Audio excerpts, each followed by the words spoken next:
अब इस ब्रह्मांड में पृथ्वी नाम की कोई चीज नहीं है। ग्रीन हाउस प्रभाव की वजह से पृथ्वी अब पूरी तरह से नष्ट हो चुका है, लेकिन इंसान खत्म नहीं हुए, क्योंकि उन्होंने उनके रहने के लिए एक नया प्लेनेट ढूंढ लिया है। इस प्लेनेट का नाम है नोवा प्राइम। लेकिन मुश्किल की बात तो यह है कि इस प्लेनेट पर पहले से ही एक प्रकार का क्रिएचर रहता है, जो कि इंसानों को मारने के लिए एक सेकंड भी नहीं सोचता। लेकिन एक प्लस पॉइंट है कि वह क्रिएचर अंधे के साथ साथ बेहरे भी थे। पर अगर कोई लोग उस क्रिएचर के सामने आकर डर जाता है, यानी कि उसके अंदर थोड़ा भी डर रहता है, तो वह क्रिएचर इस डर को महसूस करके उसके ऊपर हमला करता है। तो पहली बार जब लोग इस प्लेनेट पर आए थे तब एक क्रिएचर बहुत लोगों को मार दिया था, क्योंकि तब उन्हें ये चीज पता नहीं था। तो देखते ही देखते 1000 साल बीत जाता है। अब हम साइबर और उसके बेटे किताई को देखते हैं, जो कि एक प्लेनेट पर कुछ रेंजर्स को ट्रेनिंग देने के लिए जा रहे थे। साइबर इस पूरे टीम को लीड कर रहे थे और इस मिशन में उनके साथ एक क्रिएचर भी था, जिसे कि वह लोग जानबूझकर यहाँ से ट्रेनिंग के लिए ले जा रहे थे। दोनों बाप बेटे जब एक दूसरे प्लेनेट पर जा रहे थे तभी उनका स्पेसशिप खराब होने लगता है। फिर साइबर पायलट के पास जाकर देखता है स्पेसशिप के आसपास बहुत सारा एस्ट्रॉइड है और तब तक वो एस्ट्रॉइड उनके स्पेसशिप को बहुत ज्यादा डैमेज कर चुका था। तब साइबर पायलट को कमांड देता है आसपास के कोई प्लेनेट पर स्पेसशिप को लैंड करने के लिए। तब उनके पास सिर्फ पृथ्वी था,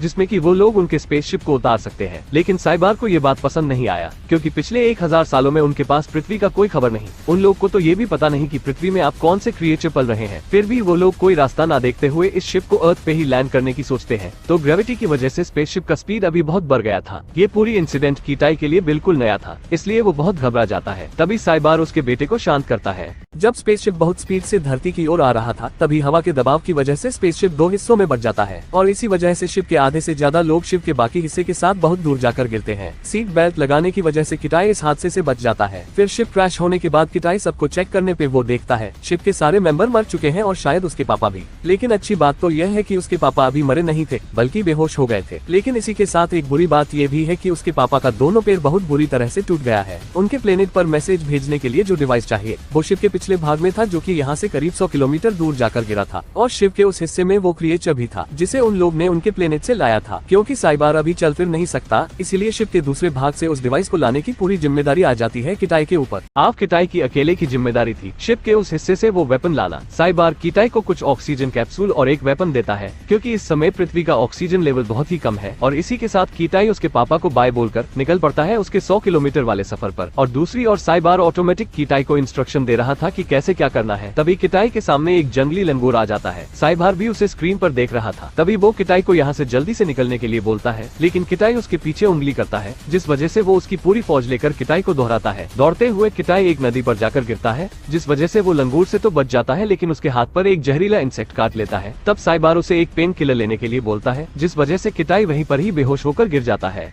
एक जहरीला इंसेक्ट काटने की वजह से किटाई एक एंटीडोट लेता है, जिस वजह से वो बेहोश हो जाता है। तो कुछ देर बाद साइबर उसे जगाता है, क्योंकि अब पृथ्वी का टेम्परेचर बहुत गिरने लगा था और अगर अभी किटाई कोई गर्म जगह ढूंढ नहीं पाया तो वो जमने की वजह से मर जाएगा। तभी किटाई अपनी जान बचाने के लिए एक गर्म जगह की तलाश में निकल पड़ता है। लेकिन यहाँ पर किटाई की हालत भी कुछ ठीक नहीं था, क्योंकि उन लंगूर के हमले की वजह से उसका 2 ऑक्सीजन कैप्सूल नष्ट हो गया था। लेकिन ये बात वो उसके पापा को नहीं बताता, और अगर वो अपना जान बचाना चाहता है तो उसे जल्द से जल्द उस शिप के बाकी हिस्से में जाना पड़ेगा। तो अगले दिन किटाई उठकर उसका जर्नी कंटिन्यू करता है और एक बहुत ऊंचे झरने के पास पहुंच जाता है। तभी साइबर उसे पूछता है तुम्हारे पास और कितने ऑक्सीजन कैप्सूल है? तो उसके जवाब में किटाई बोलता है सिर्फ 2 है। तभी साइबर उसे वहीं पर ही उसका मिशन रोकने के लिए बोलता है और वापस लौटने के लिए बोलता है, ताकि इस आखिर वक्त में दोनों बाप बेटे एक साथ कुछ टाइम स्पेंड कर सके।